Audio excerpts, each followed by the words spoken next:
Mesdames et messieurs, bonjour. Est-ce que vous m'entendez? Oui. Très bien. J'aimerais vous remercier d'être venus ici pour cette première édition du village des actionnaires à Lyon. Et merci d'avoir fait le déplacement. Je sais que certains de vous sont venus de loin, même de Grenoble, pour assister à cette présentation. Donc nous avons aussi aujourd'hui avec nous Monsieur Pierre Tabary, qui est directeur des services de gestion de l'énergie chez Schneider Electric, basé à Paris, et moi-même, Lily Franzi, qui travaille à la communication financière. Donc avant de passer la parole à Pierre, je vais vous faire une petite présentation, très brève, sur la carte d'identité du groupe, pour vous rappeler qui est Schneider Electric, en quelques chiffres clés. Alors, Schneider Electric, c'est le spécialiste mondial de la gestion de l'énergie. C'est une entreprise du CAC 40 qui a généré sur les 12 derniers mois plus de 24 milliards d'euros de chiffre d'affaires. Nous avons une présence géographique mondiale et équilibrée sur 4 zones qui sont l'Europe de l'Ouest, la plus grande zone avec 29% du chiffre d'affaires, suivie par l'Asie-Pacifique sur le deuxième semestre qui a réalisé 27% du chiffre d'affaires, l'Amérique du Nord et puis ce qu'on appelle le reste du monde. Nous comptons aujourd'hui plus de 150 000 collaborateurs à travers le monde, dans plus de 100 pays, et nous accordons une certaine importance à la recherche et l'innovation puisque nous consacrons chaque année 4 à 5% de notre chiffre d'affaires à la R&D. En termes de présence sur les marchés finaux, nous sommes présents sur 5 différents marchés, le plus grand étant celui du bâtiment non résidentiel. Donc nous réalisons environ un tiers du chiffre d'affaires, suivi par les régies et infrastructures, les industries et machines, les centres de données, et puis le secteur résidentiel. Voilà, c'est tout pour un aperçu très rapide de notre société, et je vais désormais passer la parole à Pierre Tabary. Merci Madeleine, bonjour, donc moi je suis Pierre Tabary, je me présente. Donc il se trouve que je connais un petit peu la société puisque j'y travaille depuis 32 ans. Et j'ai travaillé dans beaucoup d'endroits différents. En l'occurrence, j'ai commencé à Grenoble, donc je connais aussi la région. Et j'ai vécu à Grenoble pendant un certain temps, c'est là que j'ai fait mes études. J'ai aussi travaillé à l'international, puisque vous avez vu que le groupe est très implanté internationalement. J'ai eu la chance de vivre au Danemark, où j'ai démarré une filiale, aux Pays-Bas, où j'en ai repris une, en Chine assez longtemps, où j'étais d'ailleurs au même moment que Jean-Pascal Tricoire, qui est notre CEO. On a passé pas mal de temps ensemble en Chine. Ensuite, j'ai été en zone Pacifique, donc j'étais basé à Sydney. Puis petit à petit, je me suis dit, où est-ce qu'ils peuvent m'envoyer la prochaine fois? C'est soit la Lune, soit Mars. Et puis finalement, ça a été Paris. C'est un peu là où il y a des Martiens aussi. Hein. Et je m'occupe aujourd'hui, comme il a été présenté, de service de gestion de l'énergie. Alors très honnêtement, entre il y a 32 ans et maintenant, la société a pas mal évolué. Et aujourd'hui, vous voyez que la définition de Schneider Electric, c'est le spécialiste mondial de la gestion de l'énergie. Et je vais essayer de vous expliquer un petit peu ce qu'on fait et la direction qu'on est en train de prendre. Parce qu'effectivement, ce n'est pas forcément comme ça qu'on nous voit et qu'on nous connaît, et pourtant, c'est un élément très important. Dans ces mots, le spécialiste mondial de la gestion de l'énergie, je pense que ça doit faire 5 ou 6 ans qu'on s'est défini comme ça. Chaque mot est important. D'abord, il y a le mot spécialiste. Ça veut dire que Schneider, on est vraiment spécialisé sur ce qu'on fait. Et on ne va pas aller fabriquer des yaourts ou monter des voitures, ou non. On reste dans le domaine, je dirais, de la gestion de l'énergie au sens large, et on va expliquer un petit peu ce que c'est. Deuxièmement, le spécialiste mondial. Et c'est vrai que c'est une société mondiale, et elle l'est, je dirais, depuis déjà fort longtemps. Aujourd'hui, quand vous regardez, je dirais, Maïline l'a montré, en fait, vous voyez qu'à présence géographique, c'est la répartition des ventes. Aujourd'hui, la France représente 7 à 8% du chiffre d'affaires de Schneider. Donc ça veut dire qu'il y en a quand même 92 à 93% qui sont faits ailleurs, qui sont faits partout ailleurs. Donc je dirais que la France, en dehors du fait que c'est effectivement le pays où est situé le lien de groupe, je dirais que la France est un pays comme un autre. C'est-à-dire que c'est pas le plus gros pays. Le plus gros pays pour Schneider, aujourd'hui, ça reste les États-Unis. Le deuxième, c'est la Chine, et déjà depuis un certain temps. Ce qui est normal vu la taille des pays et la démographie des différents pays. Donc spécialiste mondial, et donc ce que nous faisons à un endroit, souvent nous tentons, surtout si ça marche, de le refaire partout. Et en fait, les problématiques que l'on traite sont des problématiques mondiales, donc ça tombe bien. Et le spécialiste mondial de quoi? De la gestion de l'énergie. Alors ça, c'est pas très facile à comprendre, en fait, la gestion de l'énergie. Ça veut dire que finalement, il y a le mot énergie dedans. Donc très clairement, on se positionne comme un acteur de l'énergie. Si vous allez dans la rue et que vous demandez à quelqu'un, citez-moi un acteur de l'énergie, je ne suis pas sûr qu'on vous citera Schneider Electric. Parce que les gens, quand on parle d'énergie, ils parlent tout de suite des producteurs d'énergie. Ben nous, on n'est pas producteurs d'énergie. Et très honnêtement, je ne pense pas qu'on le sera un jour. Sauf s'il y a des revirements très importants, mais a priori, on n'est pas parti pour l'être. Ça veut dire qu'on est un acteur de l'énergie, mais on ne produit pas d'énergie. Quand je dis on n'en produit pas, on n'en produit pas, on n'en vend pas, on n'en fait pas le trading, ce n'est pas notre métier. Pourtant, on est un acteur de l'énergie. Donc, quelque part, pour parler de la gestion de l'énergie, c'est presque plus facile de dire ce qu'on ne fait pas que ce qu'on fait. Alors, donc, vous savez déjà que ce qu'on ne fait pas, c'est en produire. Ce qu'on ne fait pas non plus, c'est en consommer. On en consomme en tant que consommateur d'énergie, mais on ne fabrique pas de produits qui consomment de l'énergie. Les produits qui consomment de l'énergie, c'est quoi? C'est des moteurs, principalement, beaucoup. Ce sont des sources lumineuses, ce sont des équipements qui consomment de l'énergie. Ça, c'est pas notre métier non plus. C'est-à-dire qu'on ne fait pas d'équipements qui consomment de l'énergie et on ne produit pas de l'énergie. Et pourtant, on se considère comme un acteur très important dans l'énergie. Pourquoi? Parce que l'énergie qui jusqu'à présent était quelque chose auquel on ne pensait pas beaucoup, c'est-à-dire que quand on en a besoin, on la consomme, demain, ça risque de changer. Pourquoi? Parce que cette débauche de consommation d'énergie mondiale, eh bien, ça finit par poser des problèmes. Et je ne sais pas si vous avez lu le dernier rapport du GIEC, du groupement, voilà. Et, même si on peut dire que ce sont des Cassandres, etc., très honnêtement, d'abord, on en voit quand même, nous, un petit peu les effets déjà, et très clairement, au rythme où ça va, en tant qu'être humain, on va dans le mur. C'est-à-dire que véritablement, notre planète va devenir invivable à terme. Peut-être pas pour nous, parce qu'on a déjà, voilà, on a déjà, etc., mais pour nos enfants et petits-enfants, ça va être quand même beaucoup plus difficile de vivre sur cette planète. Donc, quelque part, cette énergie, au lieu de la consommer, comme ce qu'on fait aujourd'hui, ce qu'on a fait jusqu'à maintenant, sans vraiment réfléchir si on en consomme trop, pas assez, etc., ou d'où elle vient, demain, il va falloir la gérer. Et ça va être d'autant plus important que les énergies qu'on va consommer vont être différentes, elles vont être produites de manière sans doute différente. Vous êtes au courant de tous les débats qu'il y a sur le renouvelable, les fameux renouvelables.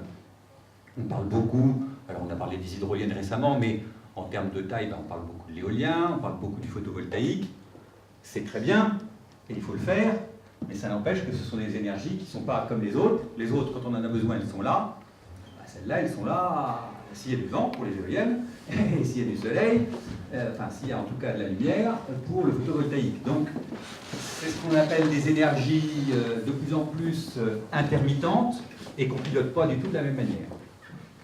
Deuxièmement, dans la consommation, donc ça c'est pour la partie production d'énergie, donc ça ne va pas être aussi simple qu'avant. Avant, c'est des centrales, une fois qu'elles sont mises en route, surtout en France, on a beaucoup de centrales nucléaires, une fois qu'elles sont en route, et on sait qu'elles peuvent y aller. Demain, on aura de plus en plus, on aura de moins en moins de ces centrales dont on sait très bien ce qu'elles vont produire, etc., à des centrales qui sont beaucoup plus difficiles à gérer. Et sur la partie consommation, il y a beaucoup de nouvelles choses qui se passent. D'abord, il y a en plus de la production d'énergie un peu décentralisée. Avant, on ne produisait pas d'énergie sur les bâtiments. Aujourd'hui, il commence à y avoir des bâtiments qui ont des panneaux photovoltaïques. Donc la manière de produire l'énergie, avant, c'était très simple. C'était des grosses centrales et on allait sur les consommateurs. Aujourd'hui, il y a des consommateurs qui vont devenir également producteurs. Et puis, il va y avoir des consommateurs qui vont changer un petit peu. Vous savez qu'on parle pas mal aujourd'hui du véhicule électrique. Aujourd'hui, le véhicule électrique, c'est sûr que ce n'est pas grand-chose. Mais imaginons que ça démarre vraiment. Ça va finir par devenir des charges de consommation, en tout cas sur le réseau électrique, qui ne sont pas du tout négligeables.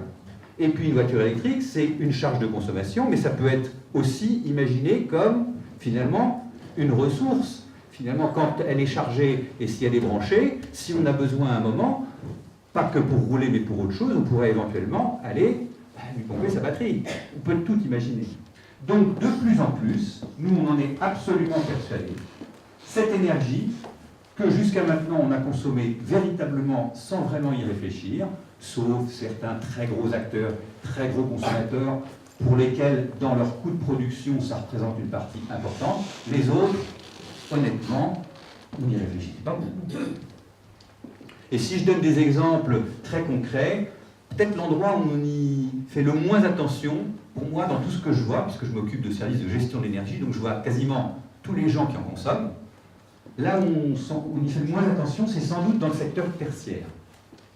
Le pire, c'est les immeubles de bureaux. Parce que je peux vous assurer que la facture d'énergie dans un immeuble de bureau, honnêtement, premièrement, tout le monde s'en fiche. Deuxièmement, personne ne pose la question. Ce sont des factures qui sont sans doute les moins challengées dans toutes les factures. Je vais prendre l'exemple d'une autre. Enfin, le nôtre, c'est un peu spécial, parce que c'est quand même au siège de Schneider Electric. Donc là, on s'en occupe, c'est normal, c'est notre boulot. Mais je dirais, chez les gens qui ne font pas ça, honnêtement, c'est une facture. À la limite, le commercial qui rentre d'un repas un petit peu cher avec un client, on va lui dire « Oh, t'as consommé un peu trop ». Par contre, la facture énergétique, c'est une facture qui est payée par la compta, personne ne la voit, personne ne la challenge, c'est-à-dire personne ne sait vraiment vérifier si elle correspond à la vraie consommation. Puis, cette consommation, vous la voyez, vous? Même chez vous. Vous la voyez vraiment, la consommation? Est-ce que vous avez vraiment une idée? Alors bien sûr, de plus en plus, on parle des gens qui sont en précarité énergétique, pour lesquels, effectivement, ils en sont un petit peu là, mais chez la majorité des gens, l'énergie, honnêtement, c'est quelque chose qu'on consomme, et puis on paye, et puis on ne se pose pas trop de questions. Et on pense que ça va véritablement changer, et on sent déjà le changement. Et moi, mon métier chez Schneider Electric, c'est justement, aujourd'hui, d'aller aider les clients à gérer leur énergie. Parce que plus ça va aller, plus ça va être nécessaire, pour des raisons, bien sûr, de coût, puisque on a bien vu que les coûts de l'énergie, il n'y a qu'une seule direction, c'est la hausse. Enfin, en tout cas, ce qu'on entend, vous avez tous entendu parler des plus 5% qu'on a eu au mois d'août sur l'électricité. On sait déjà qu'en 2014 ce sera pareil. On sait déjà qu'en 2015 ce sera pareil aussi, voire plus. Et de toute manière, c'est déjà plus que l'inflation.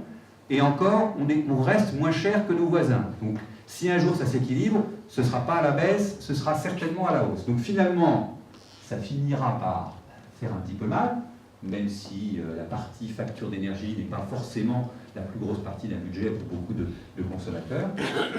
Mais quelque part, il va vraiment falloir s'en occuper. Pour des raisons donc économiques, mais également pour des raisons climatiques. Ça veut dire que quelque part, on ne va pas pouvoir continuer à en consommer comme ça. Encore avant, il n'y avait que certains pays dans le monde, moi je me souviens quand même, quand je suis allé en Chine, j'y suis allé dans le début des années 90, entre la Chine de cette époque-là, il y a 20 ans, et la Chine de maintenant, je pense qu'on en consommait beaucoup moins à l'époque en Chine qu'on en consomme maintenant. Donc ils sont en train de nous rattraper en consommation, et donc la consommation d'énergie mondiale devient absolument monstrueuse et dépasse demain ce qu'on peut vraiment fournir sans abîmer la planète. Donc service de gestion de l'énergie, encore une fois, cette énergie, il va vraiment falloir apprendre à la gérer. Et quand on dit gérer son énergie, c'est assez large comme métier. Quand je dis assez large, c'est qu'il y a plusieurs moyens de gérer son énergie. C'est celle qui est le plus compréhensible. La plus compréhensible, c'est de dire, faut que je diminue ma consommation. Ça n'est qu'une partie. Diminuer sa consommation, c'est très important. Et ça s'appelle ce qu'on appelle le demand side. Ça veut dire c'est la partie consommation effectivement sur laquelle on peut jouer. Et encore une fois, si je veux vous donner des exemples très concrets, je peux prendre l'exemple de notre propre siège social de Schneider Electric qui se trouve à Rueil-Malmaison, à côté de Paris, qui est un bâtiment récent, puisqu'on a emménagé fin 2008. Vous voyez, c'est pas un vieux bâtiment. On y a emménagé fin 2008, c'est un bâtiment qui est grand, il fait 35 000 m², il y a pas loin de 2000 personnes qui y travaillent, donc c'est quand même un grand bâtiment. Et comment est-ce qu'on mesure l'énergie dans un bâtiment comme ça? C'est pas très compliqué, on divise le nombre de kilowattheures qu'on consomme par le nombre de mètres carrés sur une année. Donc le critère, c'est les kilowattheures par mètre carré et par an. Et bien, entre 2009 et 2011, avec ce qu'on a mis en place, et je sais parce que c'est mon équipe qui le met en place, on a divisé par 2 la consommation de ce bâtiment. C'est-à-dire qu'on est passé de 150 kWh par mètre carré dans l'année 2009 à 78 en 2012, sur 3 ans. Mais enfin, c'est un bâtiment neuf. C'est pas comme si on était parti d'une épave énergétique. Donc ça veut dire que lorsque vous vous occupez de ce problème-là, lorsque vous vous en occupez vraiment, avec ce qu'il faut comme outil, comme méthode, etc., vous pouvez avoir des réductions très significatives, même à des endroits où on se dit, bah, c'est un bâtiment neuf, donc il doit être bien construit, etc., donc il n'y a pas de problème, il ne doit pas trop consommer. C'est pas vrai. Partout où on va, partout où on intervient, on arrive à faire des réductions de consommation très significatives. Donc ça, ce sont des choses que l'on peut faire. Ce ne sont pas des choses qui coûtent très très cher à mettre en œuvre, mais par contre, il faut s'en occuper. Et comme je vous l'ai dit tout à l'heure, comme c'est le genre de choses dont il n'y a pas vraiment monde qui s'occupe, eh ben, si on ne s'en occupe pas, il ne se passe rien. Il se passe que, finalement, qu'est-ce que vous faites? La facture arrive, on la paye, point à la ligne, et puis si on ne la challenge pas. Ça, c'est la première partie, donc c'est la baisse de la consommation. C'est une partie de la gestion de l'énergie. Une autre partie de la gestion de l'énergie, c'est ce qu'on appelle la partie supply. C'est-à-dire qu'on s'occupe de ce qu'on achète. Parce que l'énergie, vous la consommez, mais vous l'achetez bien à quelqu'un, à des fournisseurs d'énergie. Vous pouvez en produire une partie, mais surtout vous en achetez. Et donc, s'occuper de ce qu'on achète comme énergie, c'est aussi un métier. C'est-à-dire que nous, on aide aussi les consommateurs à être plus smart, plus intelligents sur ce qu'ils vont acheter comme énergie. Alors, je ne parle pas dans le domestique, le choix n'est pas encore très large, même si ça va croître. Mais pour beaucoup d'industriels, vous savez qu'il y a le marché régulé et dérégulé, que ce soit pour l'électricité, le gaz ou d'autres énergies. Et finalement, les prix de l'énergie, d'abord, varient énormément. Quand je dis varient énormément, sur l'énergie électrique, le prix a des plages de variation que vous ne soupçonnez pas. Ce que vous connaissez sans doute, c'est le prix de l'énergie domestique, c'est-à-dire grosse maille 10 centimes du kilowattheure. Alors, en général, on parle plutôt du prix du mégawattheure que du kilowattheure, parce qu'on ne parle pas en centimes. Donc le prix du mégawattheure, ça fait du 100 € du mégawattheure. D'accord? Bon, voilà, ça c'est le prix qu'on connaît. Mais le prix de l'électricité, de l'énergie électrique, en France l'année dernière, en Europe l'année dernière, il a varié entre, si le prix moyen était de 100 € du mégawattheure, il a varié entre moins 1000, vous avez bien entendu, moins 1000, c'est-à-dire qu'on vous payait très cher pour consommer de l'énergie électrique, jusqu'à plus 3000. C'est-à-dire 30 fois plus que le prix normal.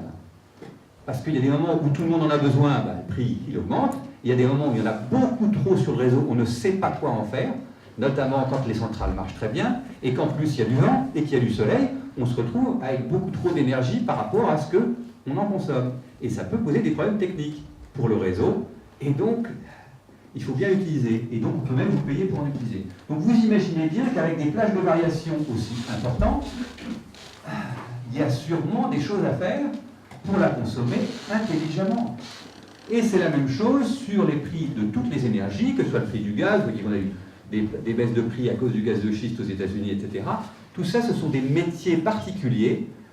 Gérer ses achats d'énergie, c'est un métier particulier, et c'est un métier sur lequel s'est positionné Schneider Electric.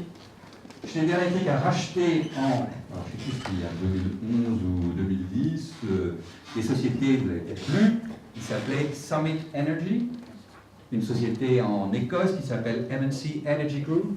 Ce sont des sociétés spécialisées sur, justement, la gestion côté supply, côté achat d'énergie. Donc aujourd'hui, on a la capacité de conseiller les consommateurs d'énergie sur comment acheter au mieux, comment limiter les risques dans le temps, parce que c'est finalement de la gestion de risque. Donc c'est aussi un de nos métiers. Et dans la gestion de l'énergie, donc vous avez le côté supply, achat d'énergie, le côté consommation, demand, et entre les deux, plus ça va aller, plus il va y avoir un métier qui va se développer qui s'appelle le demand response. En France, en français, ça s'appelle improprement l'effacement, et on est en train de changer le nom, et on appelle ça la modulation. Et la modulation, ça veut dire que vous effacez quand il faut s'effacer, et par contre, vous surconsommez quand elle n'est pas chère. Pour surconsommer, ça veut dire quelque part, c'est un peu comme si vous en stockiez, puisqu'il y a pas mal d'endroits où finalement on peut en stocker un peu. L'énergie à stocker, c'est très difficile. L'énergie électrique à stocker, c'est très difficile. Vous savez, bon, les piles, ça va, mais les piles, ça ne fait pas grand-chose. Le seul moyen d'en stocker, véritablement, c'est ce qu'on appelle les steps, c'est-à-dire c'est les fameux barrages en étage où on remonte de l'eau quand il y a trop d'énergie, on la laisse tomber en produisant de l'énergie, quand il y en a suffisamment et quand justement il y en a besoin. Et des barrages, comme ça, il y en a un Grand Maison, pas loin de Grenoble, dans l'Oisans, où justement il y a une très très forte capacité. Mais je dirais que les sites où on est capable de faire ça, dans le monde, c'est forcément limité. Donc je dirais qu'on est déjà un petit peu au taquet. Il y a peut-être encore quelques sites à aller chercher, mais après il y a des problèmes d'environnement. À chaque fois, on a les gens qui disent non, non, mais on ne peut pas abîmer ce site et puis le noyer, etc. Donc c'est pas très facile à faire. Donc finalement, les moyens de stocker de l'énergie, il y en a relativement peu. Par contre, imaginez certains process industriels. Vous savez, quand vous faites du ciment, il y a une partie, par exemple, c'est du broyage.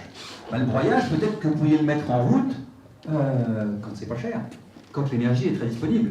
Plutôt que de le faire juste quand il y en a besoin, finalement, si le prix de l'énergie dans le coût de la matière broyée est important, eh ben, ça vaut peut-être le coup de voir si on ne pourrait pas déplacer, etc. Et dans beaucoup de process industriels, on arrive maintenant à trouver des moyens justement de déplacer, de modifier les process de fabrication et de consommation de manière à mieux coller à la disponibilité et au coût de l'énergie. Et là, il y a beaucoup de choses à faire. Donc la modulation d'énergie, ce qu'on appelle le demand response, ça sert aussi pour la sûreté du réseau. Imaginez qu'en plein hiver, quand il y a beaucoup de monde qui consomme, alors la pointe en France de consommation, ça a été en février 2012, il a fait très froid, et tout le monde, et donc on est sorti, on a consommé 102 gigawatts, enfin en puissance appelée, il y a eu 102 gigawatts. La première fois qu'on passait au-dessus des 100 gigawatts consommés. Les centrales nucléaires en France, ça produit à fond 55 gigawatts. C'est-à-dire qu'il en manquait 45. Alors, bien sûr, toutes les centrales, tout ce qu'on avait, tous les groupes, toutes les centrales à charbon, fioul, machin, on importait tout ce qu'on pouvait importer des pays voisins qui pouvaient, etc. Mais on risque quand même, imaginez qu'à ce moment-là, il y a une tranche de centrale qui tombe en panne. On est vraiment comme ça. Donc nous, ce qu'on sait bien faire aussi, c'est avec certains consommateurs industriels, on leur dit, t'arrêtes ça, t'arrêtes ça, t'arrêtes ça, et donc on, je dirais, libère de la puissance pour le réseau. Donc ça, c'est ce qu'on appelle la modulation. Et ça se fait avec une société qu'on a aussi, dans laquelle on a fait une forte participation il n'y a pas très longtemps. D'ailleurs, ils sont pas loin d'ici, ils sont à Savoie-Catolac et à Lyon, ils s'appellent Energy Pool. Et donc ça, on fait du demand response, c'est-à-dire de la modulation d'électricité. Et encore une fois, ça fait partie de la gestion de l'énergie. Quand je dis gérer l'énergie, c'est exactement ça. C'est au lieu de consommer simplement quand j'en ai besoin, c'est être un petit peu plus intelligent, d'abord en consommer moins, l'acheter mieux et la consommer au bon moment. Donc tout ça, c'est la gestion de l'énergie. Et c'est un métier qui est relativement nouveau, et c'est un métier qui est vraiment un métier de spécialiste, c'est-à-dire que c'est difficile il faut vraiment s'y connaître un peu là-dedans, on ne peut pas y aller comme ça, etc. Et quand ce n'est pas votre métier, il y a des chances que vous ne le fassiez pas très bien. Donc, on voit de plus en plus de clients qui disent c'est quand même des sujets un peu compliqués, on aimerait bien qu'il y ait des gens qui puissent nous accompagner là-dessus. Et typiquement, Schneider Electric, qui s'est positionné comme le spécialiste mondial de la gestion de l'énergie. Donc plus notre métier que ça, c'est pas possible. Et pourquoi est-ce que Schneider est allé là-dessus? D'abord par conviction, parce qu'on est persuadé que la problématique énergétique est une problématique mondiale. Les problèmes dont je vous parle aujourd'hui, il n'y a pas qu'en France que ça se passe. Vous savez qu'il y a plein d'autres endroits. Imaginez au Japon. Vous savez qu'au Japon, ils étaient obligés d'arrêter un paquet de centrales. Attendez, les centrales, ils en avaient besoin. Donc aujourd'hui, ils sont vraiment le couteau sous la gorge. Et là, la modulation d'énergie, pour eux, c'est très important. Et il y a plein d'autres pays qui sont en train de se poser exactement la même question. En Allemagne, ils ont un petit peu le problème contraire. Ils en ont un peu trop. Et puis avec le paquet qu'ils ont mis justement sur les éoliennes et le photovoltaïque, il y a des fois, ils ont beaucoup trop d'énergie. Puis en plus, ils ne l'ont pas au bon endroit. Parce qu'elle est produite au nord de l'Allemagne et plutôt consommée au sud, parce que c'est au sud qu'il y a de plus d'industrie. Donc il y a quand même beaucoup de pays qui se retrouvent avec ces problématiques de gestion de l'énergie. Et donc on est persuadé chez Schneider, c'est une problématique qui ne va faire que croître, et donc on s'est positionné là-dessus. Pourquoi on s'est positionné là-dessus? C'est parce qu'on est déjà, je dirais, traditionnellement et à l'origine, déjà très présent chez tous ces gens-là, chez tous ces consommateurs, puisqu'on a déjà beaucoup de matériel installé sur les installations électriques, et de plus en plus, c'est sur ces matériels, on a du captage de la donnée. C'est-à-dire qu'on est présent sur les automatismes, on est présent sur les réseaux, et donc on a la possibilité de mettre des systèmes qui remontent des données. Finalement, ce ce qu'on appelle des compteurs. Alors on vous parle de compteurs intelligents, moi ça m'a toujours fait beaucoup rigoler, parce qu'un compteur, plus bête qu'un compteur, c'est pas possible. Le compteur il fait une chose, il compte. C'est tout ce qu'il fait. Après, est-ce qu'il est intelligent ou pas intelligent? Il n'est pas intelligent lui-même. Le fait de compter, ça ne vous diminue pas votre consommation. Ça. Et en fait, les compteurs qu'il y a aujourd'hui partout, ils ne sont pas du tout faits pour vous rendre intelligent. Ils sont faits pour que le fournisseur d'énergie, ou d'eau, ou d'autres choses, il puisse vous facturer. Le seul but, c'est ça. Ce n'est pas du tout pour vous donner l'information, c'est simplement pour qu'il puisse vous facturer ce que vous avez consommé.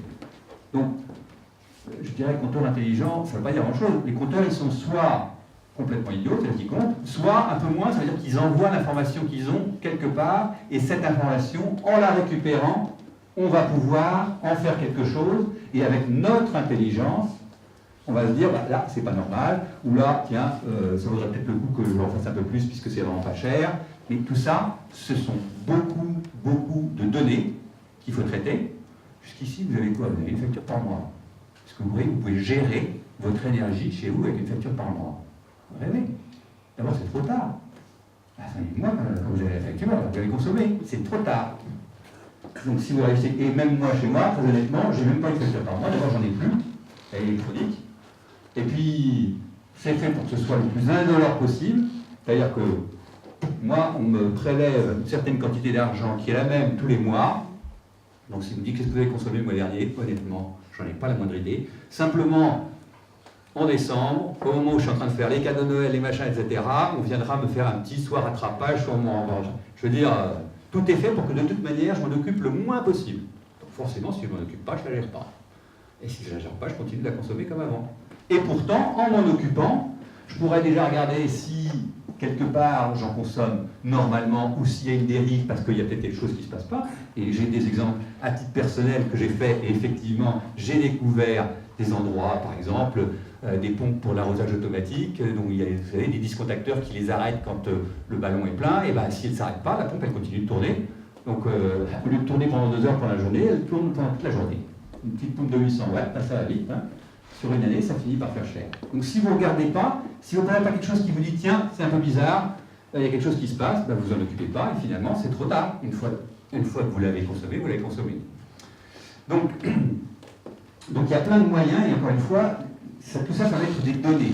Et encore une fois, au lieu d'avoir 2 ou 3 données tous les mois, puisque c'est ce qui se passait, puisque le comptage vous donne le nombre de kilowattheures, le nombre de KVA, le nombre de KVA réactifs, c'est un petit peu compliqué, mais enfin, il y a quelques données par mois, à quelque chose qu'on va regarder tous les jours et en permanence. Je reviens sur l'exemple du siège de Schneider à Rueil, qui est un gros bâtiment. On a quelqu'un qui s'en occupe à plein temps. On appelle ça un energy manager. C'est son boulot. Il fait que ça. Que vérifier ce qu'on consomme en énergie tout le temps. Je peux vous dire qu'avec la réduction qu'on a eue, son salaire, il est bien payé. Il est très largement payé. Mais il ne fait que ça. Alors, il n'y a pas un seul compteur. Effectivement, un compteur, normalement, il y a 3 compteurs. Il y a l'eau, il y a le gaz, l'électricité. Non, nous, on en a rajouté un petit peu partout. Donc, des compteurs, on va en avoir 200 sur le bâtiment. Okay, et puis, ils ne ramènent pas les données une fois par mois. C'est toutes les 10 minutes. Toutes les 10 minutes. Et donc, finalement, avec toutes ces données, on arrive à avoir des courbes. On peut les comparer à plein de choses, bien entendu à la température extérieure, mais on pourrait comparer au nombre de personnes qui sont présentes dans le bâtiment. Enfin, vous voyez, vous pouvez corréler ces données avec des éléments concrets et vous dire, est-ce que c'est normal que je consomme ça ou est-ce que c'est pas normal?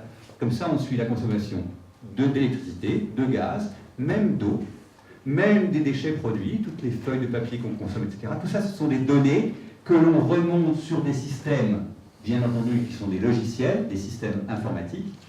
Et c'est pour ça et c'est ça avec lequel, lorsqu'on a toutes ces données, qu'on sait les visualiser de manière intelligente, et là on se dit, tiens, il y a quelque chose qui ne va pas. On peut même maintenant avoir des systèmes qui automatiquement nous préviennent, tiens, là il y a une dérive. Plus ça va, plus c'est comme ça. Donc pour ce faire, Schneider Electric, qui est très présent dans les infrastructures avec tout son équipement, on rajoute finalement des capteurs de données sur toutes ces infrastructures, on récupère les données, on les remonte, et de plus en plus ça remonte, et on a accès à toutes ces données via Internet, via le web, et on récupère, et on a toutes ces informations, et on les traite, et en fait mon métier c'est ça, c'est de traiter de l'information. Et c'est pour ça que Schneider est en train de bouger vers une société qui fait toujours des équipements, mais de plus en plus du logiciel, parce que toutes ces données, il faut les traiter. Ce n'est pas des données standards, c'est des données qui sont liées à des choses physiques, c'est-à-dire vraiment de l'énergie qui est consommée, ou je dirais des flux de fluides. Et avec ça, on en fait quelque chose, donc ce sont des logiciels, et de plus en plus, on est dans le logiciel et dans les services associés à ces logiciels. D'ailleurs, si vous regardez qui est le patron de l'innovation, c'est Schneider Electric aujourd'hui, qui est aussi au Hive, et bien entendu, on a des centres de R&D, vous voyez qu'on en dépense un paquet, on a, je crois, 70 centres de R&D dans 25 pays. Et le patron de l'innovation, aujourd'hui, c'est quelqu'un qui vient du monde de l'informatique. Et je vous assure que quand je suis rentré, moi, chez Schneider, le patron de l'innovation, c'était quelqu'un qui connaissait le cuivre, mais ce n'était pas quelqu'un qui travaillait sur l'informatique. Aujourd'hui, plus ça va, plus on travaille sur ces systèmes informatiques qui nous permettent d'avoir l'intelligence et de comprendre ce qui se passe en termes de consommation et d'achat d'énergie, et plus ça va, plus on va dans ce sens-là. Donc voilà, en fait, ce qui fait. Et aujourd'hui, vous entendez beaucoup parler de la transition énergétique. Quand je dis qu'on est un acteur, on est vraiment un acteur là-dessus. Même si on ne produit pas d'énergie, en fait, qu'est-ce que ça veut dire? Ça veut dire qu'il va falloir utiliser et consommer l'énergie de manière beaucoup plus intelligente. On parle par exemple de nouveaux bâtiments, ce qu'on appelle les dépos. Les dépos, c'est les bâtiments à énergie positive. Alors c'est vrai qu'on peut espérer que dans 100 ans, tous les bâtiments qu'on construira seront des bâtiments à énergie positive. Ça veut dire que sur une année, ils auront produit autant d'énergie qu'ils ont consommé. Il y en a déjà quelques-uns qui existent en France, pas beaucoup, il y a quelques tests, pas qu'en France. Mais vous avez pour faire des bâtiments comme ça, alors bien sûr, il faut qu'ils soient bien construits, il faut que l'isolation soit bien faite, etc. Mais ça ne suffit pas. Il faut en plus qu'ils produisent, puisque de toute manière, ils en consomment. À partir du moment où il y a des gens dedans, ils en consomment. Et comme on ne peut pas produire beaucoup sur un bâtiment, même si vous mettez des panneaux photovoltaïques, ça ne produit pas beaucoup, ça ne va pas vous fournir tout ce que vous consommez. Donc il va falloir des bâtiments bien fichus, mais également des moyens de mesure pour être sûr que ça ne dérive pas. Parce que pour rester à énergie positive, c'est-à-dire pour être sûr qu'on n'a pas consommé plus que ce qu'on pourra produire, il y aura intérêt à garder l'œil rivé sur ce qui se passe. Ce n'est pas vous qui allez avoir l'œil rivé. On ne va pas vous demander de regarder votre compteur en permanence. Ce n'est pas ça le but, justement. Le but, c'est de mettre en place des infrastructures actives qui permettent d'éviter ces dérives, etc. Comme en plus, à terme, on aura sans doute des véhicules électriques qu'il faudra aussi charger, qui seront des charges complémentaires. Il faudra sans doute les charger au bon moment. Il ne faudra pas que tout le monde se mette à les charger au même moment, parce que sinon le réseau n'y arrivera pas. Donc tout ça, ça va être de la gestion de l'énergie.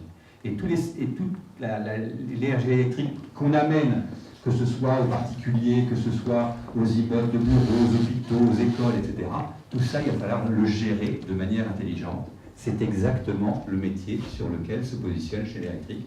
C'est pour ça aussi qu'on est dans les bornes de recharge de véhicules électriques. Vous savez sans doute qu'on est assez présent là-dessus. Pourquoi? Parce que aujourd'hui, le transport, c'est le seul secteur consommateur d'énergie sur lequel Schneider Electric n'est pas positionné.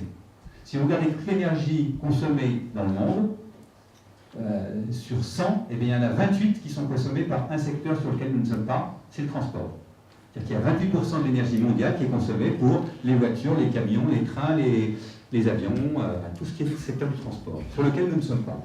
Le jour où les voitures électriques représenteront une partie significative du transport, là, on y sera de manière beaucoup plus active, forcément, puisque des bornes, encore une fois, de recharge, ce sont des éléments du réseau, d'infrastructure, où il va falloir vraiment avoir le rivet, avoir toutes les informations sur combien ça consomme. Sans doute que quand vous chargerez, ça dépend si c'est une charge lente ou une charge rapide. Quand est-ce que vous chargez dans la journée, ce sera très cher ou pas trop cher. Donc tout ça, il faudra le gérer. Tout ça, ce sera des données à gérer, et c'est exactement notre métier. Voilà en quoi nous nous considérons, nous, comme un acteur, de l'énergie, un acteur de la transition énergétique, et ça nous explique le slogan de Schneider, qui est le spécialiste mondial de la gestion de l'énergie. Et d'ailleurs, notre slogan, c'est « tirer le meilleur de votre énergie ». Alors, c'est souvent dit en anglais, puisqu'on est une société, même si on est français, comme on travaille quand même qu'à 7-8% en France, alors si on rajoute la Belgique, la Suisse, francophone, allez, mettons 10%, tout le reste, ça se fait plutôt en anglais. Donc c'est make the most of your energy, donc tirer le meilleur de votre énergie, et c'est ça le métier de Schneider Electric. Voilà comme présentation générale, je ne sais pas si ça vous donne une petite idée. Effectivement, encore une fois, ça fait moi plus de 30 ans que je suis dans la boutique, et quand j'y suis rentré, on ne se fait pas tellement de ces problèmes-là. Mais aujourd'hui, c'est un véritable souci pour la planète dont on s'occupe de plus en plus. Et c'est exactement, je dirais, la direction que Schneider Electric a prise. Voilà, et je serais ravi de répondre à vos questions si vous en avez.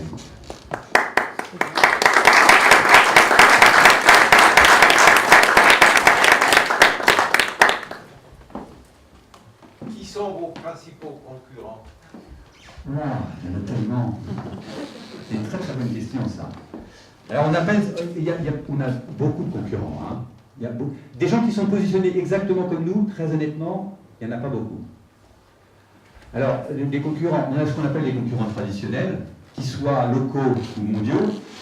On peut citer, les gens qui font des prises de courant, on en fait aussi. Hein. Les grands groupes mondiaux qui sont dans la distribution électrique et le contrôle industriel, des gens qui appellent EB, des gens qui appellent Siemens, etc. Donc, ce sont des gens. Mais ils ne sont pas aussi clairement positionnés que nous sur la partie énergie. Et puis, depuis qu'on est rentré dans le domaine de l'énergie, des concurrents, tous les gens qui revendiquent qu'ils vont vous aider à mieux gérer votre énergie. Donc on va trouver des énergéticiens, par exemple. Je ne sais pas si vous écoutez la radio, mais l'énergie est notre avenir, économisons-la. C'est vrai, nous on le pense, on le fait, on le dit et on le fait. Quand c'est dit par des gens qui produisent de l'énergie, voilà, bon bah, après chacun reconnaîtra les siens. Moi, je préfère pas en produire, mais chacun, encore une fois, c'est le rôle de chacun. En plus, ce sont des gens qui sont obligés. Et donc, effectivement, on se rend compte de plus en plus qu'il y a des gens qui offrent ce même type de service, avec des moyens un petit peu différents.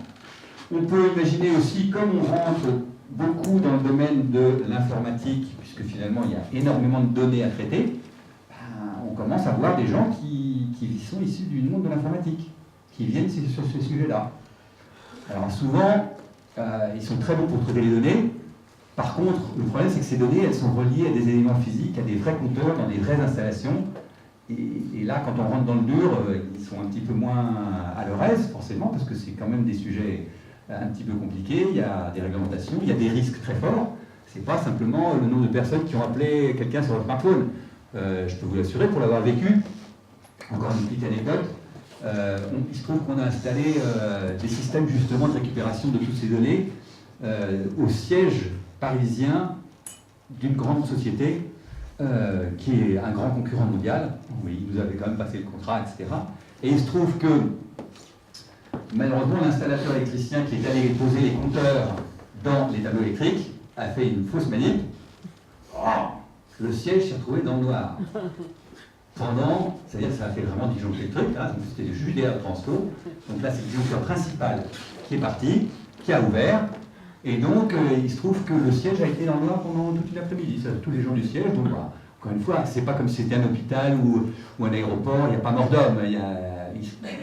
Heureusement, il a pris un flash, mais il s'en est bien sorti. Mais, et quand je dis il n'y a pas mort d'homme, dans un hôpital ça pourrait être beaucoup plus grave. Dans un immeuble de bureau, c'est pas la même criticité. Bon, ils ont perdu une demi-journée de travail, mais encore une fois, la société s'en remettra. Mais c'est vous dire si vous demandez ça à des sociétés d'informatique, gérer ce genre de choses-là, c'est pas tout à fait leur truc. Voilà. Donc, comme dans les concurrents, on a des gens qui font ça. On a, qu'est-ce qu'on peut dire? Oui, il y a des sociétés de services qui se montent, il y a des sociétés il y a plein de startups qui se montent sur ces sujets-là. Et à mon avis c'est bien, ça veut dire qu'on va bien dans la bonne direction. Simplement, la gestion de l'énergie, c'est pas un one shot, c'est pas un coup, c'est pas je change mes ampoules et je suis tranquille. Non, la gestion de l'énergie, ça se fait en permanence et ça se fait sur le long terme. Donc si vous êtes sérieux et que vous voulez le faire sérieusement, vous prenez quelqu'un qui va vous accompagner pendant longtemps, parce que sinon les trucs vont partir, vont partir en vrille. Donc voilà, donc nous on estime être extrêmement légitime et pertinent sur le sujet. Donc des concurrents, ça manque pas. Des gens qui vous diront qu'ils font la même chose, il y en a plein qui le diront. Nous j'espère qu'on le fait. Voilà. Oui. Oui, j'ai une question un peu pour faire le pendant. quels sont vos clients? Et je voudrais un peu circonstancier ma question. Dans le domaine de la fourniture d'électricité, il y a une concurrence au niveau de la fourniture d'électricité par les producteurs. Oui. Ensuite, il y a une couche RTE. Oui. Bon, alors, il n'y a pas de concurrent, je ne sais pas, et qui serait visiblement le gros client de vos prestations. Si on veut sur la partie demand response, sur la partie modulation, c'est le gestionnaire du réseau qui est effectivement le responsable de l'équilibre du réseau, c'est lui qui en est chargé, et lui, effectivement, c'est à lui qu'on vend les capacités d'effacement. Donc c'est notre client, c'est-à-dire que c'est lui qu'on facture. Quand il dit qu'il faut couper 500 MW pendant de telle heure à telle heure, et qu'on le fait, c'est lui qu'on facture, puisque finalement c'est une assurance pour lui, donc c'est lui qu'on facture. Et derrière, on reverse une partie aux gens qui se sont vraiment effacés. Ça s'appelle le métier d'agrégateur, ça. Donc c'est effectivement un de nos clients. La grosse partie de nos clients, ce sont des gens qui consomment de l'énergie. Mais sur la partie modulation, c'est effectivement, ça peut être les gestionnaires de réseau, qu'on appelle les TSO, Transmission System Operator, ou en France c'est fait comme ça, mais le modèle français est un peu particulier. Hein. C'est le seul pays au monde où, très honnêtement, le gestionnaire de réseau, d'abord c'est une filiale à 100% du plus gros fournisseur d'énergie, enfin bref, même Bruxelles n'est pas très content que ce soit comme ça, mais voilà, c'est comme ça. En tout cas, c'est quand même un bon gestionnaire de réseau, ça veut dire qu'il n'y a pas beaucoup de problèmes sur le réseau aujourd'hui. Il n'y a pas trop de problèmes aussi parce qu'on est plutôt en bon niveau de capacité, on n'a pas trop de soucis. Simplement, dans les années à venir, la tension sur le réseau, il risque d'y avoir des tensions sur l'approvisionnement, et donc on pense que le demand response va être une des très bonnes solutions pour justement alléger ces tensions. Mais effectivement, vous avez raison. Mais en termes d'équipement, en termes d'investissement, parce que les réseaux intelligents, etc., ça suppose, j'imagine, pas mal d'investissements. Oui, alors RTE, c'est le réseau de transport très haute tension. La très haute tension, nous n'y sommes pas. Nous en avons sorti il y a... j'étais encore chez Schneider, déjà chez Schneider, c'était il y a une dizaine d'années. On a revendu notre très haute tension à, d'ailleurs, nos concurrents. On n'était pas numéro 1, 2 ou 3 sur le truc. On a dit, on n'y sera pas. Puis en plus, c'est un type de projet sur lesquels au niveau de la manière dont se fait le business, c'était pas tout à fait en ligne avec... Nous, il n'y a pas que le business qu'on fait qui est important, il y a aussi la manière dont on fait le business. Le côté éthique de la manière dont on fait le business, c'est très important chez Schneider Electric. Donc pour nous, c'est très important. Il y a des secteurs de business où on préfère ne pas l'être parce qu'on pense que, voilà, on serait amené à faire des choses qu'on n'a pas envie de faire. Donc on a revendu cette partie-là. RTE, on ne lui vend pas de très haute tension, on lui vend que des services d'effacement. Donc c'est la seule chose qu'on leur vend. Par contre, sur les réseaux de distribution intelligents, la distribution électrique, là, on est très très présent. Ce qu'on appelle le smart grid. Pour nous, le smart grid, c'est pas compliqué, c'est justement c'est la production intelligente, donc décentralisée, intermittente, etc., plus du demand response, plus une consommation intelligente. C'est-à-dire que le réseau, il va s'adresser à des gens qui vont être de plus en plus intelligents sur leur manière de consommer. Là, on est partout. Donc le smart grid, c'est clé pour nous. Je dirais le réseau intelligent, c'est exactement comment on le fait. Le réseau intelligent, il est là que pour une chose, c'est pour gérer l'énergie. Donc oui, on est dedans. Quand je lis le spécialiste mondial de la gestion de l'énergie, il ne doit pas de mot électrique après l'énergie. Non, parce qu'on ne se limite pas, on ne se limite pas à l'énergie électrique. Est-ce que ça veut dire que Schneider électrique va changer de nom? Ou est-ce que ça veut dire que Schneider électrique va changer une grosse part de son métier? Puisqu'initialement, Schneider électrique, c'était la distribution électrique. Oui, c'était la distribution électrique et je le fais d'autant mieux que je viens moi de chez Merlin Gerin, qui était une boîte grenobloise qui était que là-dedans. Donc des disjoncteurs, j'en ai fabriqué, des petits, des moyens, des gros, plein. Mais on est effectivement, à l'époque, moi où je suis rentré, je vendais des gros disjoncteurs. Les disjoncteurs, c'était une pièce d'équipement qui était dans l'installation électrique, qui faisait qu'une chose, couper s'il y a un problème. C'est tout ce que ça faisait. Ça ne vous disait pas ce qui s'est passé, ce que ça consomme, etc. Quand tout va bien, ça ne faisait rien. D'accord? Aujourd'hui, un disjoncteur, ça fait toujours ça. S'il y a un problème, ça coupe toujours. Et je peux vous le dire, parce que dans le fameux siège, etc., c'était un disjoncteur et il a parfaitement fonctionné. D'ailleurs, qu'il a coupé. Et c'est-à-dire que le gars dessous, il n'est pas mort quand même, c'est quand même intéressant. D'accord? Mais par contre, lui, il est connecté. Aujourd'hui, dans son unité qui mesure, qui regarde s'il faut qu'il coupe ou pas, il y a plein de choses, il y a plein d'informations qu'on récupère et avec lesquelles on peut faire plein de choses. Donc, pour répondre à votre question, effectivement, aujourd'hui, on ne se limite pas à l'énergie électrique, puisque de l'énergie, on en consomme, ne serait-ce que dans le siège de Schneider à Évarrueil, en fait, je crois que c'est 30% de la consommation, c'est du gaz, puisque l'été, on se chauffe avec des chaudières à gaz.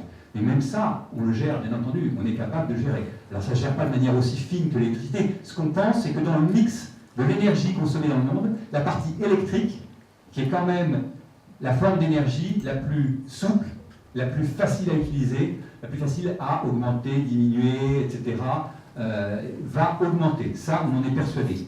Donc, tant mieux, parce que c'est plus facile à gérer que le gaz. Une fois que la chaudière elle est en route, une centrale gaz, vous produisez, en fait, vous n'utilisez pas de gaz, vous utilisez le gaz pour chauffer de l'eau, qui va faire de la vapeur, etc. Donc, une fois que c'est parti, c'est parti. Ce sont des phénomènes thermiques qui ont, je dirais, des constantes de temps bien supérieures. Donc, l'énergie électrique, qui est, à mon avis, la plus souple, effectivement, va augmenter. Mais on s'occupe de toutes les énergies. Maintenant, savoir si Schneider Electric va changer de nom, ça, vous savez, j'ai été patron de la com, donc c'est moi qui ai été en charge, par exemple, de la migration des marques. Aujourd'hui, on s'appelle Schneider Electric. Si vous achetez un disjoncteur Schneider Electric, dessus il y a marqué Schneider Electric. Il y a 10 ans, ce n'était pas le cas. Sur un disjoncteur de Schneider Electric, il n'y avait pas marqué Schneider Electric, il y avait marqué Merlin-Gerin en France, il y avait marqué Square D aux États-Unis. Donc il a fallu faire migrer toutes ces marques sur Schneider Electric. Je peux vous assurer que c'est pas simple, parce qu'il peut y avoir des résistances, parfois, mais on a réussi à le faire, et aujourd'hui, effectivement, tout s'appelle Schneider Electric. Aujourd'hui, c'est Schneider Electric, et aussi pour la petite histoire, pourquoi Schneider Electric? Ça, c'était venu en 99. On voulait s'appeler Schneider tout court, mais Schneider, c'est très difficile comme marque à déposer et à, je dirais, à garder clair, parce qu'on avait regardé rien qu'en Suisse, des sociétés qui s'appelaient Schneider, il y en avait 300. C'est-à-dire qu'il aurait fallu négocier avec chacune des sociétés pour dire non, Schneider c'est nous, maintenant c'est plus vous, etc. Donc c'était un peu compliqué. Schneider Electric, il n'y en avait pas encore, donc on s'appelle Schneider Electric. Alors est-ce que le nom est un bon nom ou pas? Écoutez, maintenant le marathon de Paris, ça ne s'appelle plus le marathon de Paris, mais le Schneider Electric marathon de Paris.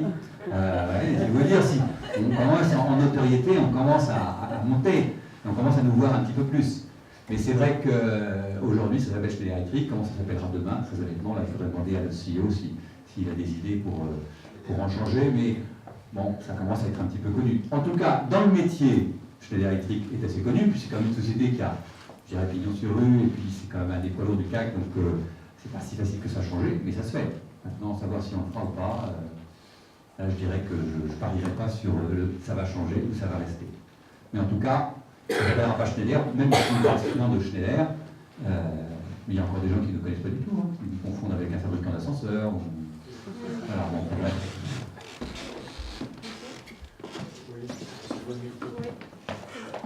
Oui, bonjour. J'ai vu dans la presse récemment qu'il y avait un accord pour répondre à des appels d'offres en Chine sur le bâtiment, la construction de bâtiments, que peut-être Schneider serait en partenariat avec Dalkia. Avec Dalkia, oui.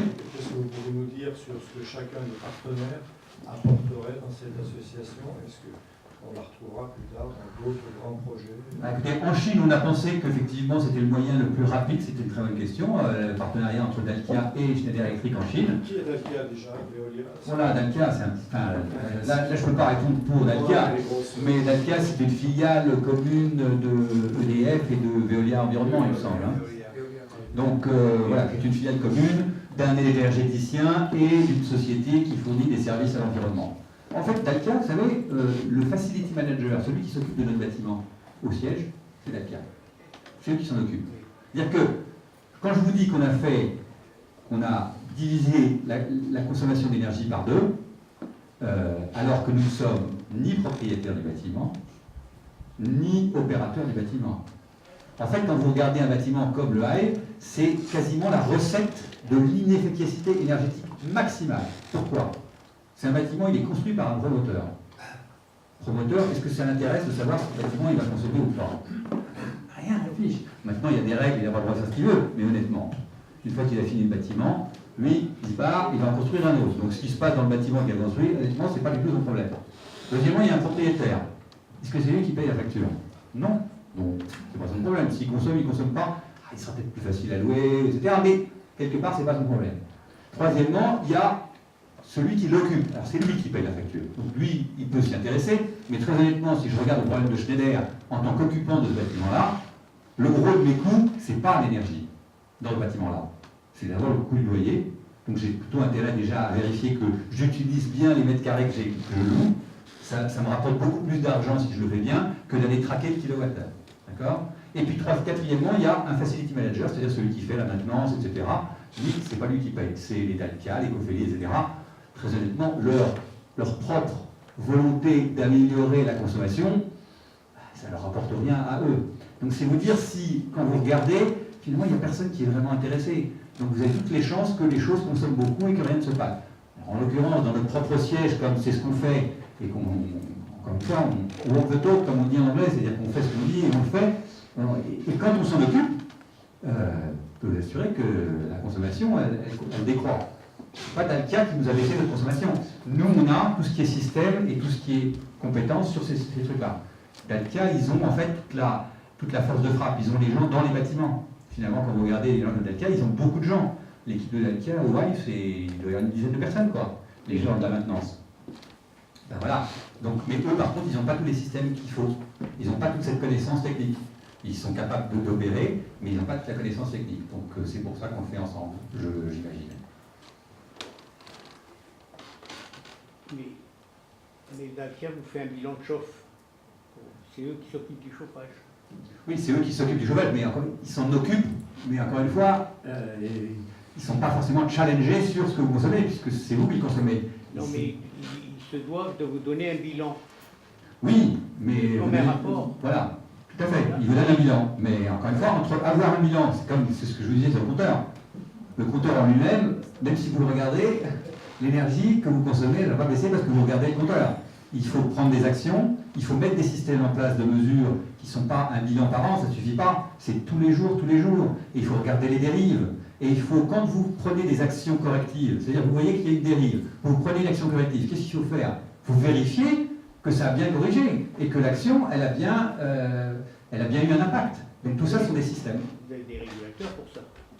Des régulateurs, vous savez, c'est plus compliqué que simplement mettre des régulateurs. C'est beaucoup plus compliqué que ça. Je peux vous le dire, parce que nous on le fait en vraie grandeur sur un bâtiment de 1000 m², je peux vous assurer, et vous êtes les bienvenus de venir visiter, vous verrez que s'il y avait qu'une seule chose à regarder, ça se saurait. Non, il y a une multitude de choses à regarder. Et encore une fois, un bâtiment, il vit. C'est-à-dire qu'il est prévu pour faire quelque chose, mais il vit. Il vit, ça veut dire qu'on change des cloisons, il y a des choses qui étaient prévues pour être des bureaux qui deviennent des salles de réunion, ça ne s'utilise pas de la même manière, donc même l'utilisation du bâtiment évolue. Donc tout ça, il faut s'adapter à chaque fois. C'est pour ça que je dis que ce n'est pas un one-shot, c'est que dans la vie du bâtiment, le bâtiment va évoluer. Donc il faudrait faire évaluer aussi les systèmes de mesure et la comparaison et les critères sur lesquels vous pouvez dire que tout se passe bien ou que tout se passe pas bien. Sur chacun des paramètres, vous avez des capteurs. Ah ben oui, bien sûr, oui. Il y en a sur lesquels on n'a pas beaucoup de capteurs. Par exemple, ça s'appelle le confort. Il ne faut pas non plus oublier qu'un bâtiment de bureau, c'est un bâtiment où les gens viennent travailler. Et on le sait, hein. On le sait, Malinema, parce qu'on y travaille. Et honnêtement, le directeur du site du Hive, je peux vous assurer que son cauchemar quotidien, c'est pas du tout le nombre de kilowattheures qu'on a consommé. C'est pas lui qui le paye. Ça ne sort pas de sa poche. Mais c'est un gestionnaire quand même. C'est un gestionnaire. Mais alors lui, son gros souci, c'est les 1800 Pierre Tabary du Hive qui viennent l'emmerder parce qu'il fait trop chaud, il fait trop froid, la cantine n'est pas bonne, on ne peut pas se garer, il n'y a pas de place au parking. Enfin, je veux dire, voilà. Ça, son problème à lui, c'est ça. Comment est-ce que je peux mieux occuper mes mètres carrés kilowattheures, si vous voulez, honnêtement, dans sa liste de priorités, bon, il doit avoir une partie de son bonus qui est un peu indexée là-dessus, puisqu'on lui demande 2, mais c'est pas son cauchemar quotidien. Donc justement, c'est trop peu le cauchemar quotidien des gens, c'est pour ça qu'on s'en occupe très tôt, et c'est pour ça que nous, on s'en occupe pour eux, on est prêts à les aider à s'en occuper, et nous, on sait faire ça très bien. Vous disiez tout à l'heure que la proportion d'énergie consommée dans le monde par le transport était d'environ 28%. Oui. Est-ce que l'on a une idée de la proportion de l'énergie globale consommée par l'ensemble bâtiments non résidentiels et résidentiels, et est-ce qu'il y a une répartition? Alors, dans le mondial, je n'ai pas les chiffres en tête. Ce que je peux dire, c'est qu'en France, 44% de l'énergie consommée l'est par les bâtiments non résidentiels. 44%. Et en résidentiel Alors, en résidentiel, c'est plutôt 19, je crois. Bon, alors, dans résidentiel, je pense que vous avez à la fois ce qui est collectif et Oui, bien sûr. Quand on parle de résidentiel, c'est le collectif et l'individuel. Comment vous intervenez sur le collectif et l'individuel? Ah, bah, là, vous allez en entendre parler au 4e trimestre, qu'on est en train de lancer justement des systèmes qui vont permettre de donner de la visibilité à l'énergie et d'agir, voir, comprendre, agir. Aujourd'hui, on est aveugle et on ne fait rien. Demain, on le verra et on aura des systèmes qui justement pourront vous aider, vous donner des idées, d'abord vous montrer véritablement ce que vous consommez, pas en kilowattheure, en euros, hein, avec des choses qui se comprennent, quoi, kilowattheure. Moi je ne sais pas ce que c'est, les kilowattheures, enfin, je peux dire, moi c'est combien ça me coûte, ça c'est important. Et derrière, justement, de pouvoir mettre en œuvre des choses facilement, sans retirer des câbles, sans etc., tout en sans fil. Et de plus en plus, il va y avoir des systèmes qui vont vous aider à prendre conscience de ce que vous consommez, à vous donner la possibilité d'agir sur la manière dont vous consommez, et à vérifier que quand vous prenez des actions, ça a un impact. Ça, c'est très important. Si vous n'avez pas une boucle de retour, vous arrêtez très vite. Voilà, donc on est en train de lancer des choses justement pour ces habitats, qu'ils soient collectifs ou individuels. Alors il y a de l'avenir sur nos actions alors. J'espère, parce que moi j'en ai aussi. Oui. Le dernier sujet que vous venez d'aborder, là, ça veut dire que vous avez des sociétés en France actuellement qui sont capables de s'intéresser aux économies d'énergie dans l'habitat collectif. Oh oui, ça doit sûrement se trouver. Ça doit sûrement se trouver. Mais nous, bien sûr, ça existe. Mais un des gros problèmes dans l'habitat collectif, c'est souvent, il n'y a pas beaucoup de comptage. Moi, il se trouve que je suis dans un habitat collectif, là où j'habite à côté de Paris. Honnêtement, mon eau chaude est collective, mon eau froide est collective, et mon chauffage est collectif. J'ai tout faux.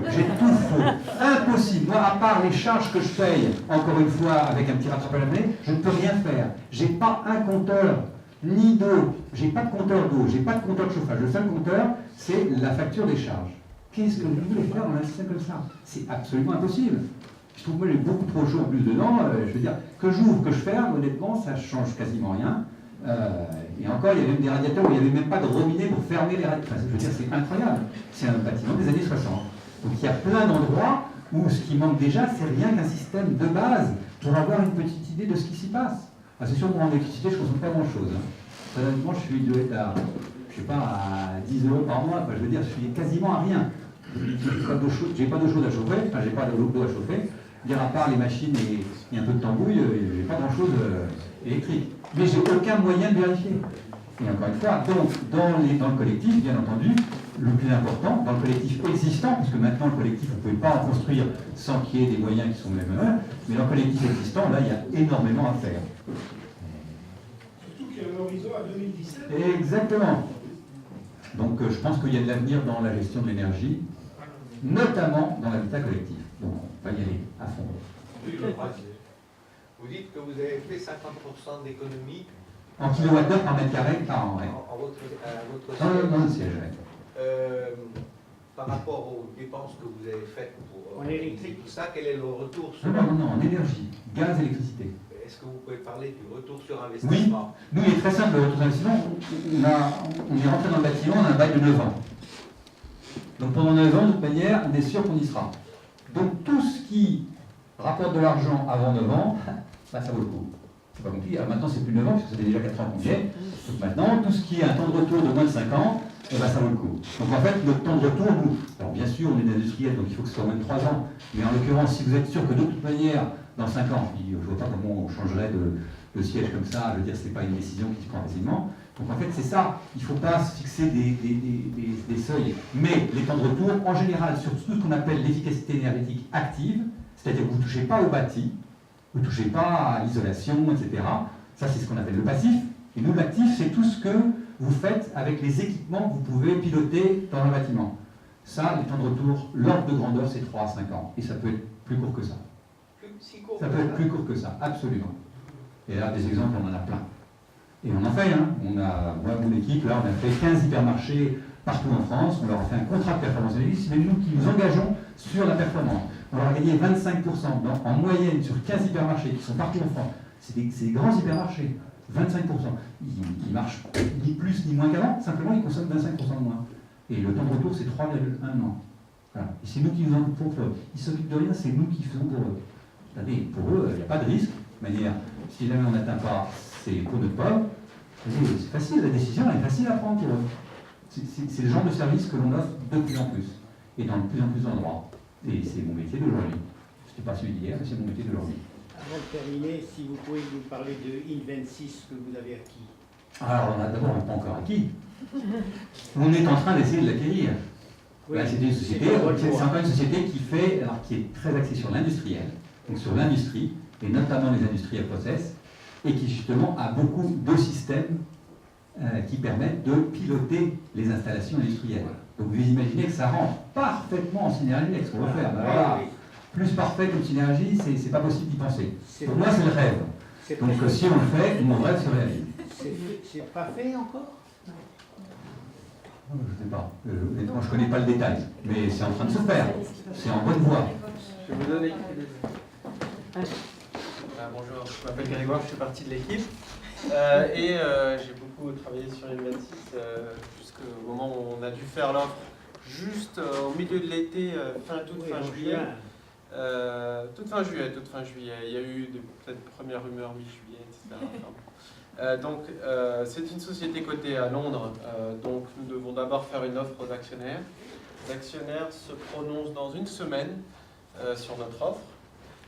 Donc ça, c'est la première chose à régler. La deuxième chose à régler, c'est toujours la même chose, les autorités de la concurrence, avoir l'accord des autorités de la concurrence en Europe, aux États-Unis. C'est une société mondiale comme nous. Et ça prend un peu plus de temps parce qu'il faut que chacun donne un petit peu son avis. Une fois qu'on a l'accord des actionnaires, je touche du bois, je pense que l'offre est raisonnable et attractive pour ces gens-là. A priori, en termes d'antitrust, il n'y a pas de souci non plus, mais il faut que ça se passe. Toute fin d'année, voire tout début d'année prochaine, on doit être capable de conclure cette opération. Ce qui était marrant, c'est que la bourse a fait dégringoler le titre quand ils ont appris ça, et puis dès que la rumeur est passée que l'effet d'information a repris le dessus, eh bien, l'action a repris. Oui, tout à fait. Mais pour moi, c'est une bonne affaire. Pour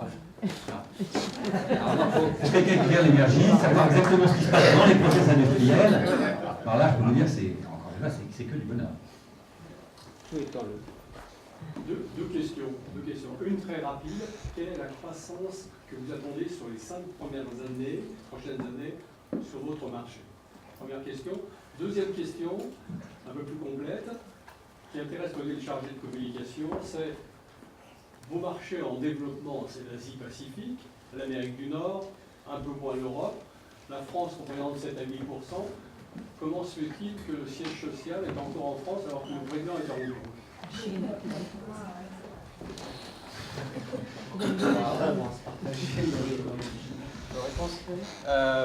Alors, il y a bien sûr ce qu'on peut attendre à court terme, mais on essaie aussi de se projeter pour donner une idée au-delà des soubresauts de l'économie à court terme. Nous, on se voit comme une société qui est capable de croître hors effet des acquisitions sur la croissance du PIB, plus 3 points. C'est-à-dire, imaginons que le PIB fasse 3%, on se voit croître à 6% globalement au niveau monde et en lissant les effets de cycle. Parce que bien sûr, dans un cycle plus difficile, on est malgré tout sur une société qui vend des équipements, même si on essaie de faire de plus en plus de services. Mais on a une partie équipement qui fait que quand les gens n'ont pas de confiance, ils vendent moins. Et par contre, ils vont se rééquiper bien dessus. Donc en moyenne, voilà, on vise quelque chose de cet ordre de grandeur-là. On s'est approché de ce chiffre-là dans le passé. Et au fur et à mesure qu'on rajoute des compétences, on est assez confiant de pouvoir le tenir sur la distance. Ça répond bien à votre question sur la croissance? Voilà. La deuxième question sur notre côté international et notre siège social. Est-ce que c'est la taxe à 75% qui mobilise les cadres dirigeants ici? Alors la taxe à 75%, pour les gens payés au-delà d'1 million d'euros, donc il n'y en a quand même pas tant que ça, on reste une société industrielle. Alors c'est vrai que voilà, notre président directeur général, il a un salaire fixe qui doit être à 900 000 euros. Donc s'il fait un peu de bonus, il va tout de suite tomber là-dessus. Voilà, c'est. Je préfère habiter en Chine. Donc, pour le coup, je le connais bien. Je vois pas. C'est vrai que je le connais bien. Et je crois que l'idée pour lui, d'abord, ce que je peux dire, c'est qu'on ne le voit pas moins souvent qu'avant, ni plus. D'accord ?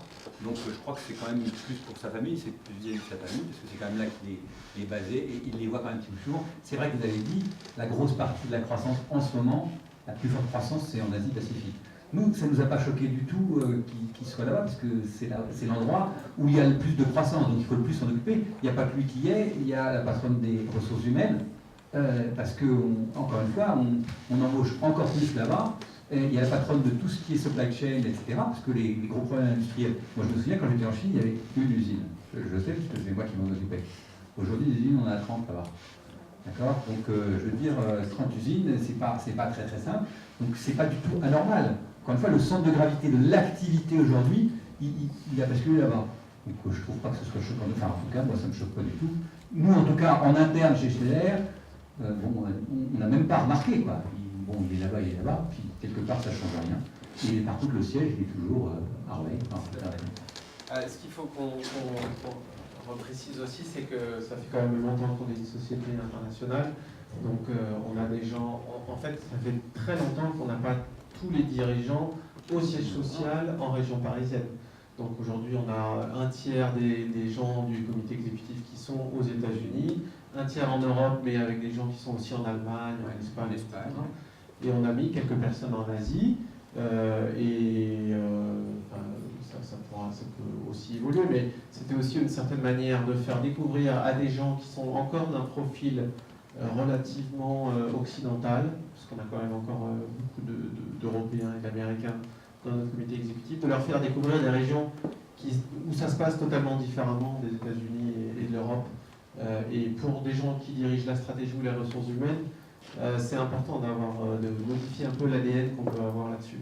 Donc, et puis pour le cas de Jean-Pascal, pour ceux qui le connaissent ou l'ont déjà pu voir un petit peu comment il s'exprime, etc., c'est quelqu'un qui est directement en prise avec l'activité, donc il voyage tout le temps, il est dans tous les pays pour voir les usines, pour voir les patrons, pour voir les différents chefs d'activité et les clients. Il s'astreint à voir, je crois, je ne sais plus exactement quel est le chiffre, mais un certain nombre de clients par semaine, je ne sais plus si c'est une dizaine de stores de grandeur.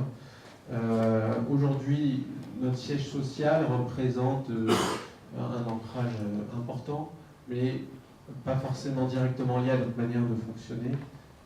Voilà. Maintenant, je ne veux pas faire les 5 minutes politiques, mais c'est vrai que c'est un peu dommage que de temps en temps la France tape sur les sociétés. Donc on est tout à fait d'accord pour contribuer à une certaine solidarité, mais il ne faudrait aussi pas pénaliser les entreprises françaises parce qu'elles réussissent ou parce qu'elles se développent. Et voilà, aujourd'hui, je pense qu'on a eu un certain nombre de mesures où les grandes entreprises doivent contribuer. Il faut essayer, je pense qu'il faudra atteindre une modération quand même pour ne pas les faire fuir. En tout cas, moi je suis très attaché à la France. Dernière question alors. Oui, vous parliez justement socle industriel, équipement. Là, sur votre transparent apparaît la répartition par le marché, par chiffre d'affaires. En termes de capacité de production ou d'outils industriels, votre outil industriel est plutôt tout. Oui, encore une fois, il est très bien réparti également. Et il ne faut pas croire qu'on a délocalisé en Chine pour... C'est pas vrai. Je veux dire, aujourd'hui, on vend tellement en Chine, heureusement qu'on a ces moyens de production. On ne peut pas imaginer exporter à partir d'ici en Chine. Enfin, je veux dire, ça ne voudrait pas dire grand-chose. Pendant de très nombreuses années, vous assurez que moi, quand j'étais en Chine, on avait une usine en Chine, mais ce qu'on vendait en Chine, c'était beaucoup plus que ce qu'on fabriquait. Donc ça veut dire qu'il y a une grosse partie qui venait. Ça s'est rééquilibré, ce qui est absolument tout à fait normal. De toute manière, un jour, on sera rattrapé par les taxes carbone qui, de toute manière, viendront un jour, et dans laquelle le transport, on ne pourra pas s'amuser à transporter des choses sur des milliers de kilomètres. Ça va, à mon avis, un jour équilibrer les choses. Aujourd'hui, je pense qu'on est déjà très équilibré en termes de répartition de notre production. Et on a encore pas mal en France. Je ne pense pas qu'il va y avoir un déséquilibrage quelconque. Aujourd'hui, ce qu'il faut, c'est coller à la réalité des ventes. Et on se développe partout. Puis encore une fois, après, en fonction des acquisitions, on est obligé de se rééquilibrer. Voilà. Merci à toutes et à tous.